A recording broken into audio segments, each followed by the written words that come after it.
Moms and dads, I bet you can relate to this email. Kirk, my son is just like the kids you described in your podcast. He comes home feeling defeated after school, feeling like he isn't smart. But I got him Crunch Labs and he loves it. Building the new toy and watching Mark Rober makes him feel smart. And then he explains, talking a million miles a minute, like our kids do, all the cool science facts he's learned. It's like I get my real kid back when he's building his Crunch Labs toy. And that is exactly why I was so psyched when my niece first told me how her son loves Crunch Lab. Confession, this is the one sponsor I wanted more than any other because it's such a perfect fit for our kids. So go to crunchlabs.com/calm and you'll see why. Crunch Labs is a STEM monthly subscription build box for kids. Your kids get a really fun toy in the mail every month. And what kid doesn't love that? And then they put it together by watching a step-by-step video from former NASA engineer Mark Rober, where he teaches all the cool physics that make the toy work. Mark's passion is helping kids think like engineers. And this helps your kids develop resilience and problem-solving skills while having a ton of fun. Get your kids something they will actually love, use, and look forward to getting all throughout the coming year. Build your child's confidence now. Visit crunchlabs.com/calm and get your kids Crunch Labs today.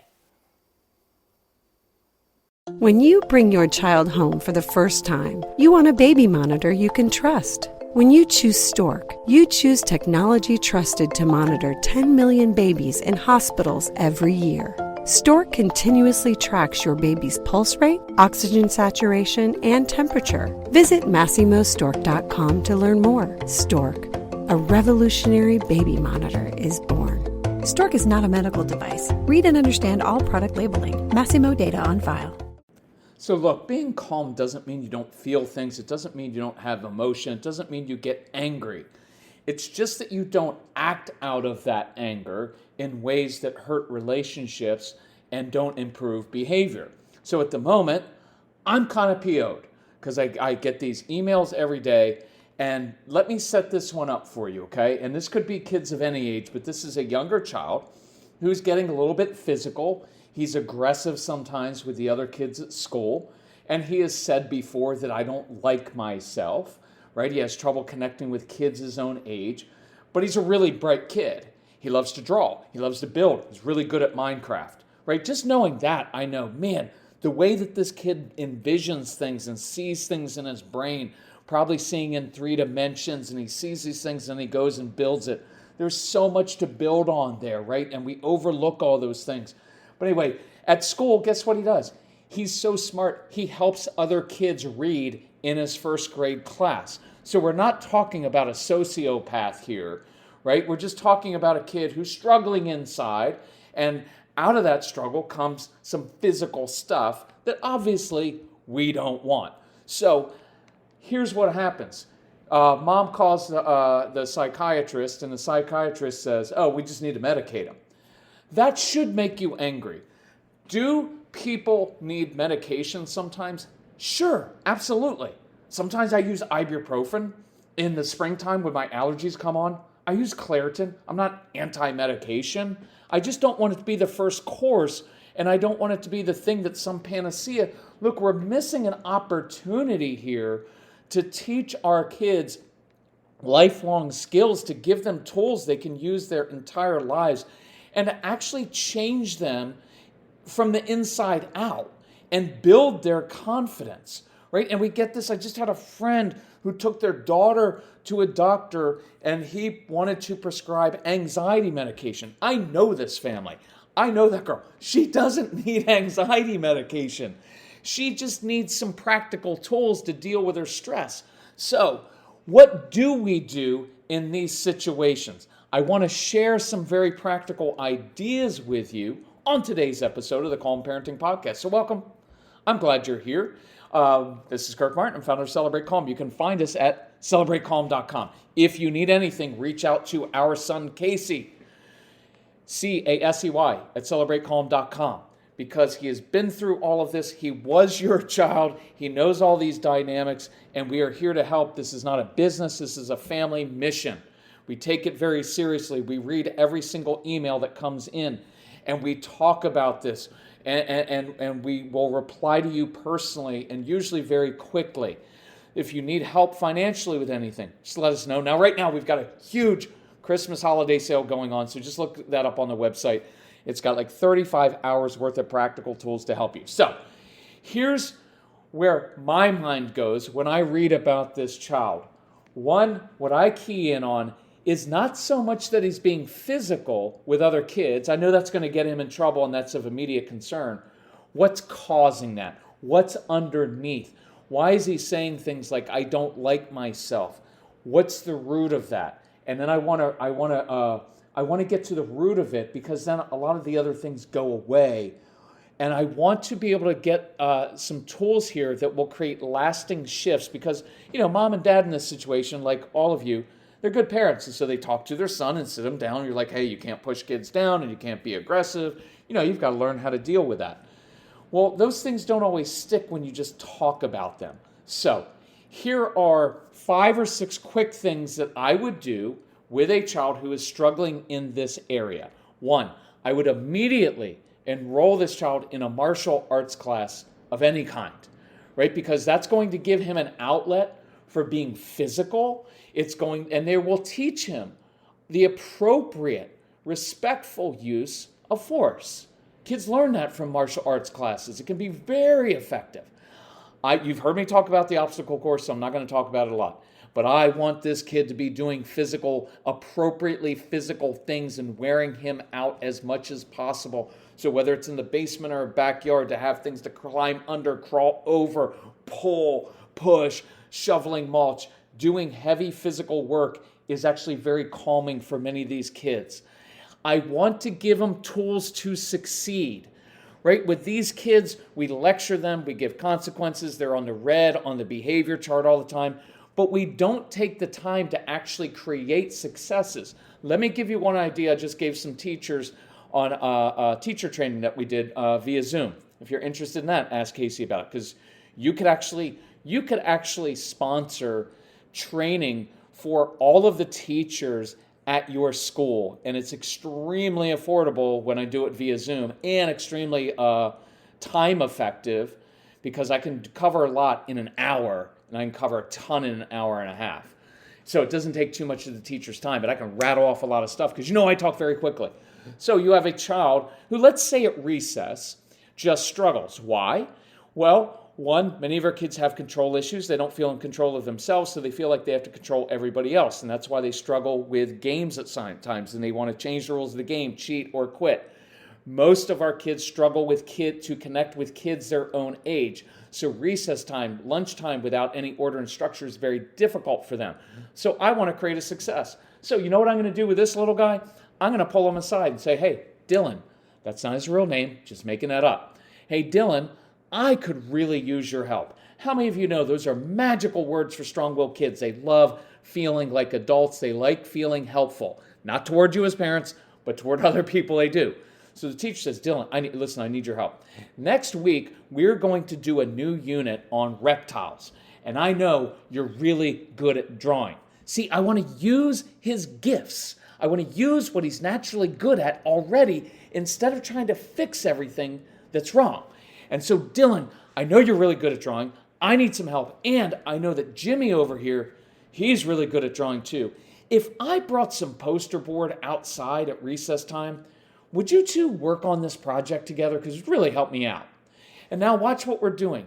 We're giving 2 kids a project to work on. They're not competing with each other, and they're probably going to find they both love dinosaurs, and they find they have something in common. That's a good way to connect. We're connecting 2 kids who are doing something together, but it's also kind of individual. We're creating a success. And then you know what we're going to do? We're going to take what they drew and we're going to put it up on that whiteboard or blackboard and show it off next week to the rest of the class, so the rest of the kids get to see, yeah, sometimes Dylan's not always that great at playing on the playground, but man, that kid can draw and he loves dinosaurs. And we're showing off his talents. And we just, in that situation, which normally would have would have resulted in him maybe pushing another kid down, stealing the ball, doing something else and feeling bad about himself, Well, now he feels good about himself, and we're helping to create a success, right? Then here's what we do.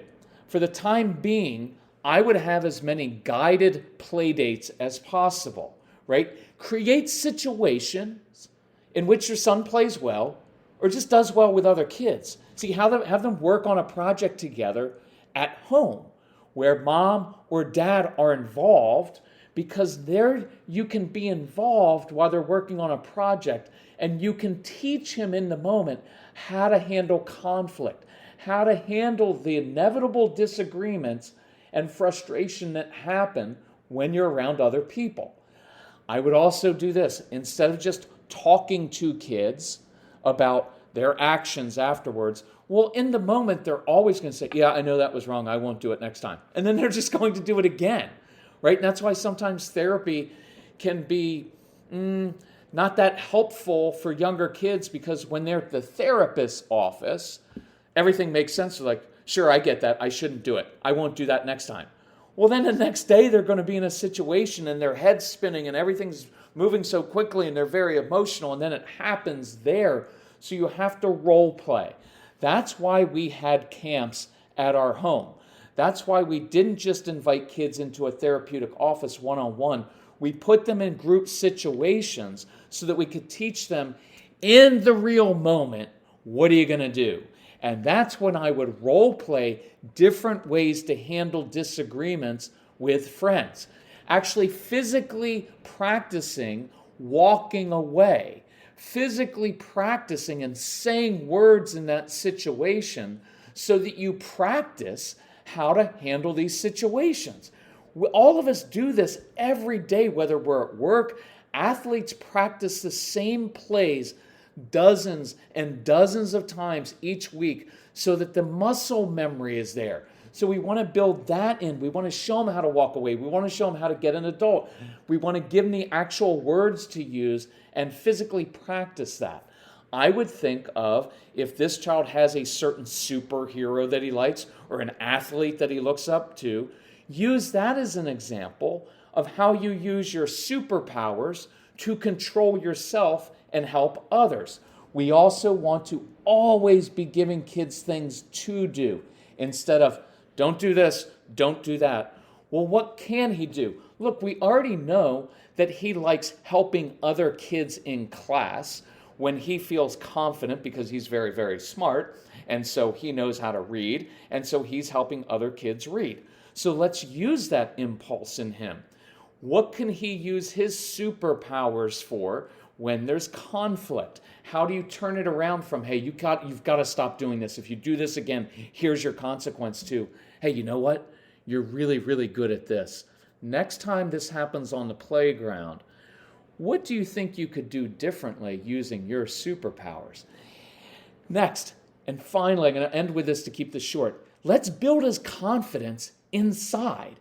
I want to change how he feels about himself by giving him tools, by creating successes, by using all of his gifts, talents, and passions.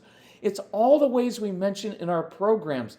And I encourage you to listen. We've got a new app, so listen to them on the program. You know, it just triggered this example. We used to talk a lot in the Discipline That Works program.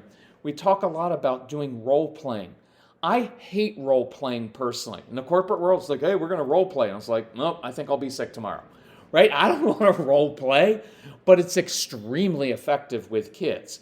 So let's use his gifts and passions. Let's have teachers give your child specific jobs and then affirm. Let's end with this.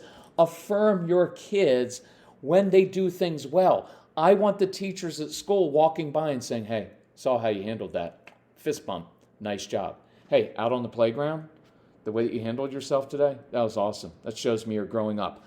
I like to lift kids up and give them something to shoot for, that they can demonstrate that they're being more mature, a big guy, a grown-up guy, right? And I want to lift them up rather than trying to get them to just stop doing things.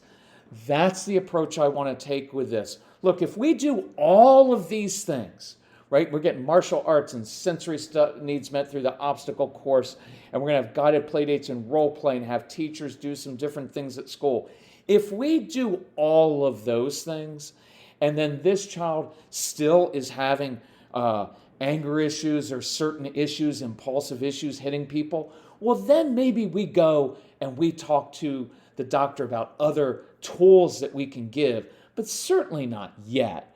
And so I want to exhaust all of my other options, right? Let's change the morning routine. I want him getting some physical exercise in the morning before he goes to school.